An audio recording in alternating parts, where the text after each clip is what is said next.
Assalamualaikum warahmatullahi wabarakatuh. Alhamdulillah, pada kesempatan kali ini saya akan membahas materi PKN kelas 10, Integrasi Nasional dalam Bingkai Bhinneka Tunggal Ika. Ini adalah peta negara kesatuan Republik Indonesia. Kita tahu ya, di Indonesia ini banyak sekali perbedaan yang ada, baik perbedaan suku, agama, ras, budaya, adat, dan istiadat. Dan di setiap daerah itu memiliki kekhasan sendiri. Meskipun di Indonesia memiliki perbedaan yang ada, itu bukan menjadi sebuah penghalang, bukan menjadi sebuah konflik, tapi kita memiliki satu tekad yang sama, satu tekad yang utuh untuk mewujudkan persatuan dan kesatuan bangsa Indonesia demi terciptanya integrasi nasional. Alat pemersatu bangsa itu adalah dasar negara kita adalah Pancasila. Bendera kita adalah bendera merah putih, bahasa kita adalah bahasa Indonesia. Jadi di sini bahasa Indonesia ini menjadi bahasa nasional dan bahasa persatuan. Dan juga bahasa Indonesia ini juga dipelajari oleh negara-negara lain. Jadi kita patut bangga ya, bahasa Indonesia ini menjadi bahasa internasional yang dipelajari oleh beberapa negara yang ada di dunia ini. Lambang negara kita adalah burung Garuda, lagu kebangsaan kita adalah Indonesia Raya, dan berbagai lagu-lagu perjuangan lainnya.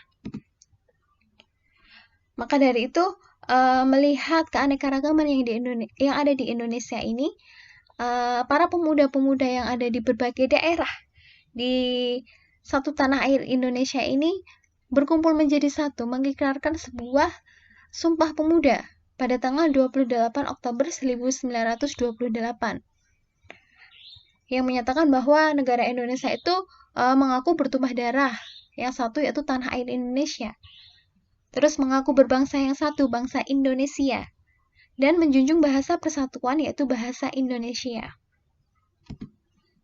Nah, sekarang kita akan masuk ke materi kita, yakni adalah integrasi nasional. Apa sih arti integrasi itu? Yaitu menyatukan, memadukan, dan menggabungkan atau mempersatukan. Nasional itu adalah bangsa. Jadi di sini arti integrasi nasional itu secara politis itu adalah penyatuan berbagai kelompok budaya dan sosial dalam kesatuan wilayah nasional yang membentuk suatu identitas nasional. Sedangkan secara antropologis itu adalah proses penyesuaian di antara unsur kebudayaan yang berbeda sehingga mencapai suatu keserasian fungsi dalam kehidupan masyarakat. Jadi dapat disimpulkan integrasi nasional bangsa Indonesia adalah hasrat untuk bersatu sebagai suatu bangsa, menjadi satu kesatuan bangsa yang resmi dan direalisasikan dalam satu kesepakatan atau konsensus nasional melalui Sumpah Pemuda. Faktor pendukung terjadinya integrasi nasional itu adalah adanya rasa senasib seperjuangan, karena dulu sama-sama dijajah ya negara kita, jadi memiliki rasa senasib yang sama.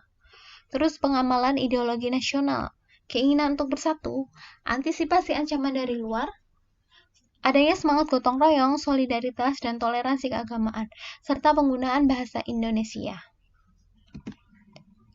Sedangkan faktor penghambat integrasi nasional itu adalah kurangnya penghargaan terhadap kemajemukan, kurangnya kesadaran terhadap ancaman dan gangguan dari luar, berkembangnya etnosentrisme, yaitu menganggap kebudayaannya lah atau sukunya lah yang paling baik dibandingkan yang lainnya. Terus kurangnya toleransi dan saling menghargai. Syarat integrasi nasional itu harus masyarakat itu merasa bahwa mereka itu berhasil saling mengisi kebutuhan antar satu sama yang lain. Kemudian tercipta kesepakatan bersama mengenai norma dan nilai sosial. Selanjutnya, norma dan nilai sosial itu dijadikan aturan baku dalam proses integrasi nasional, sehingga semua warga negara itu bisa mengimplementasikan nilai dan norma yang sudah disepakati bersama, sehingga warga itu harus meminimalisasi konflik yang ada atau yang terjadi. Nah, sekarang adalah ancaman dan tantangan integrasi apa sih? Di antaranya adalah adanya gerakan separatisme. Kita tahu ya, ada OPM, Organisasi Papua Merdeka, yang ingin memisahkan diri dari Indonesia. Kemudian ada GAM, Gerakan Aceh Merdeka, juga ingin pisah dari Indonesia kita. Terus spionase, mata-mata, berita bohong atau berita palsu, terorisme, peredaran narkoba, dan penyalahgunaan teknologi. Nah, itu semua bisa kita atasi dalam menghadapi ancaman dan tantangan itu dengan adanya sikap bela negara. Jadi sikap bela negara ini harus dijiwai oleh kecintaannya kepada Indonesia berdasarkan Pancasila dan UUD 1945 dalam menjamin dan mewujudkan kelangsungan hidup bangsa negara yang seutuhnya. Dengan penuh kesadaran, tanggung jawab, rela berkorban dalam pengabdian kepada bangsa dan negara. Nah, cara menghadapi itu tadi kan dengan melakukan bela negara, tapi juga kita harus mewaspadai hal-hal yang terjadi. Contohnya adanya ancaman, gangguan, hambatan, tantangan, AGHT. Nah, ancaman itu adalah usaha yang bersifat mengubah kebijaksanaan yang dilakukan secara konseptual melalui tindak kriminal dan politis. Contohnya disintegrasi bangsa melalui gerakan separatisme.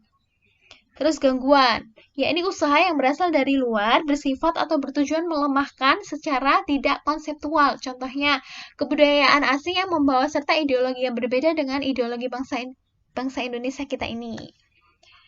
Yang ketiga adalah hambatan, usaha yang berasal dari diri sendiri, yang bersifat untuk melemahkan atau menghalangi secara tidak konseptual. Contohnya adanya paham etnosentrisme dari beberapa suku bangsa yang menganggap kebudayaannya lah lebih baik dari kebudayaan suku bangsa yang lainnya.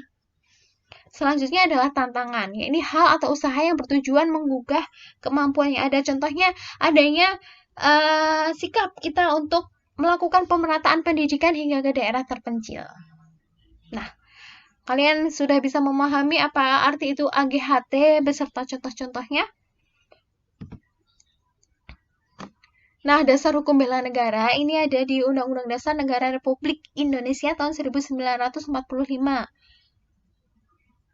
Pasal 27 ayat 3 tentang bela negara, pasal 30 ayat 1 tentang pertahanan dan keamanan negara. Kemudian TAP MPR nomor 6 tahun 2000 tentang pemisahan TNI dan Polri.